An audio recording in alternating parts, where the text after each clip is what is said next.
Sakamoto Days, episode 15, Round and Round the Tower. When will it stop? Nobody knows. But let's talk about it.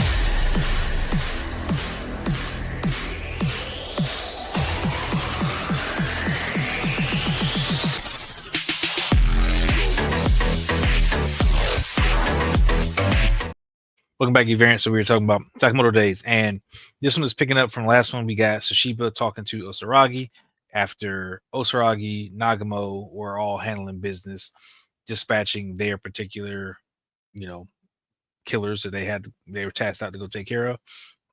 So we're kind of, getting into their handiwork and what the aftermath of what's going on is. So Sashiba is talking to Osaragi, saying that, hey, you kind of destroyed a whole bunch of stuff. It's not nice, but he's constantly teaching her about manners and how to, I guess, do things properly. She's kind of, what's the word? I don't know. She's very simplified in terms of her approach for things. So she doesn't think about the other, I guess, nuances when it comes to, I won't say morality, but just more or less right and wrong. She's just like, I got a job to do. I'm going to get it done, call it a day. So I'm with her. Um, Nagamo calls and he's speaking to Sashiba and let him know, like, hey, did you check out the last page of the list? Because apparently all the killers are on there, and apparently after they take out the assassins, they were all ranked, and possibly they're going to have them turn on each other. So it was like, okay, there may be more to it. We got to figure this out. So Osaragi, Nagamo, and Shiba are probably going to talk about that and kind of figure out what's going on. While that's happening, Sakamoto is still facing a part on the tower. And they're going at it pretty crazy. And we actually get a part's backstory, and we find out that he was constantly teased and picked on every time he tried to play with friends and he wanted to do stuff and just kind of get to know people. He wanted to make friends, but constantly being teased and being picked on, teased all the time. So with that being said, when he goes home, his home life was his mother constantly ignoring him. She's at the table reading magazines, eating chips, not even acknowledging him when he comes in. The only one that paid any attention to him was his father. His father would, always try and pay attention when he could, but his father had to work a lot. So he wasn't always around. So he was kind of left to his own devices. But father come in, bring him, stuffed toys and, try to, let him know that, you're going to be all right. You're going to make friends. It's going to be great. You'll get there one day. So in the process of this, we see that he eventually just keeps trying to make friends. It keeps getting rejected. So getting angrier and angrier. And he takes it out on the doll. One day he takes some scissors and stabs the doll. And I guess that kind of gave him a little relief, I guess, for himself. Again, not the right thing to do, but this is what he's doing. And he does this repeatedly to eventually you see over time the doll gets more and more mutilated as things go on, as time goes on. And eventually gets to the point where he ends up finding a cat. And after being pushed away so many times, he ends up taking his frustration out on the cat.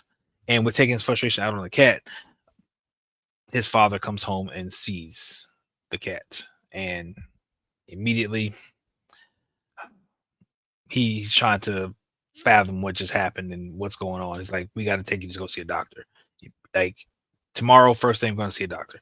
So they go to see the doctor, and as they're talking to the kid, and his thing, his name is Apart. As a kid, his name was Apart. So Apart wasn't just part of, whatever. So you got Dump and Minimalist and Saw, which kind of has to do with some of their quirks for what it is they deal with. Dump is constantly being dumped or dumping on people or whatever the case may be. Minimalist is making everything small. Saw is always trying to cut stuff up. His name is Apart because he takes things apart, but that's always been his name, is Apart. He was called Apart from being a child. So with that being said, he's checked up by the doctor, and the doctor says he's got a clean bill of health. He is fine. And you kind of took him to the wrong doctor. You see him dismantling a creature, and you take him to a physician to be evaluated. It's like, okay, cool, you got to take him to a physician, but you gotta, take him to someone who deals with, more mental, awareness issues and stuff of that nature. So yes, clean bill of health physically is cool. Can you give me a recommendation for another doctor or whatever? No, he immediately says, you're telling me that there's nothing wrong with my son when he's doing this or whatever, and he turned to his son and calls him a monster. In that, and as a parent, you kind of look at it as like, you've been showing love to him. You're the only one who's been showing love to him, and now the one person who's showing love to him breaks and calls him a monster. Apart snapped and proceeded to dispatch his father right there in front of the doctor. Yeah, and he ain't been right since. So with that being said, we see that he's always been alone, but after he dispatched his father, he saw that he isn't alone because they're all the same on the inside. If you get what I'm saying, he saw the insides, and it's like, yeah, we're all the same on the inside. So he doesn't feel alone anymore, and he can connect with everyone because we're all the same on the inside. So that's his logic.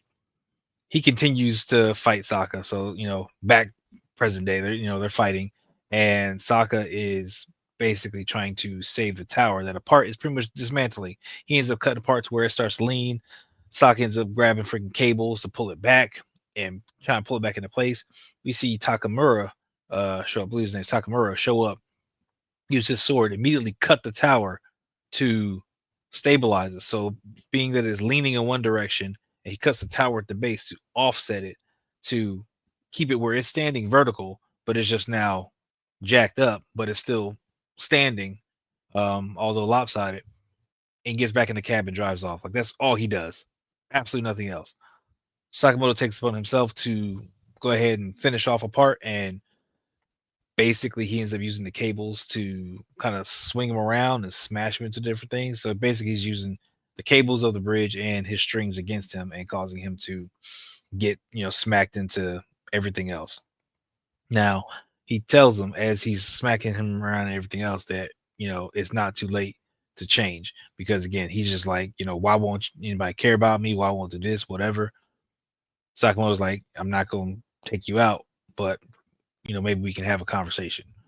So he ends up basically knocking him out and ends up taking him back to the doctor. And when he took him back to the doctor, where Shin and Lu were, they're all sitting around the table, along with Heisuke, and they're having a conversation now. So we see that he's starting to wake up, but he's pretending to be asleep. And Shin calls him out on it, like, "Hey, you can't hide around me." And Sakamoto tells the part that again, it's not too late to change. We're just trying to have a conversation with you and figure out what's going on. He's like, yes, you could have attacked me right when you woke up. You had changed, but I have a feeling you wouldn't. And if you did, I'd slam you back into that tower repeatedly again. Like, I'm not playing no games. He's very straightforward about that. So a part starts to, be included into the conversation. And, they say that we're the only one we can rely on to get this information. And so he feels some type of way. He's starting to open up that he feels some type of way about, you know, they actually want to talk to me. They're actually relying on me. What's going on? So eventually he tells them everything that he knows. Even the fact that when he had the chance, encounter with Reindeer and basically cut him up, he left a thread in there to listen to the conversation between Slur and the Reindeer, Kashima. So he listened to that conversation. They found out that the real plan is to destroy the JAA at some point in time. The JAA has over 1,000 workers, 400 of them trained assassins. And the whole point of what Slur wants to do is destroy the JAA, and that all the, the killer stuff was a distraction to keep everybody else busy while they, like the Order and all of them are busy while Slur and them go handle the JAA. So with that being said, and a part, I guess kind of feeling part of the group and talking with everyone, having the conversation, eating some oranges, tangerines, whatever, and everything's kind of feeling good. And we cut to Slur and somebody named Gaku, who are approaching on like a little scooter or something like that to one of the JAA buildings. The headquarters, I think, is in Kanto.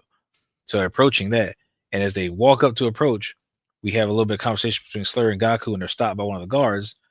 And Gaku asks Slur, "Hey, do you still have an ID?" Which means Slur used to be part of the JAA. He used to be an assassin. So what happened? There's more story we got to find out. But when the guy says, well, we have to dispatch you because we have protocols, this kind of stuff, and you have no ID, Gaku immediately just takes one swipe and takes a chunk, like a chunk out of this dude, immediately dispatches him, and they keep moving. Like nothing on. It's like, oh. And Slur's just like, yeah, I threw it away because I didn't like the picture. That's it. And of course, after we go back to Sakamoto, who is, now have all this information about that they're going to attack the JA, he's like, well, we got to go to the JA. So we may get a, confrontation between Slur and Sakamoto at the JA building to finally get a face to face. and find out what's going on. Pretty good ramping up so far. The serial, you know, the, pretty much the killers being what they were and being dispatched as easily as they were was kind of bothering me for a second. I don't get me wrong, I love the way that they were taken out. It was absolutely fun. Nagamo, I think, was one of the funnest ones. Nagamo and Osaragi had a blast.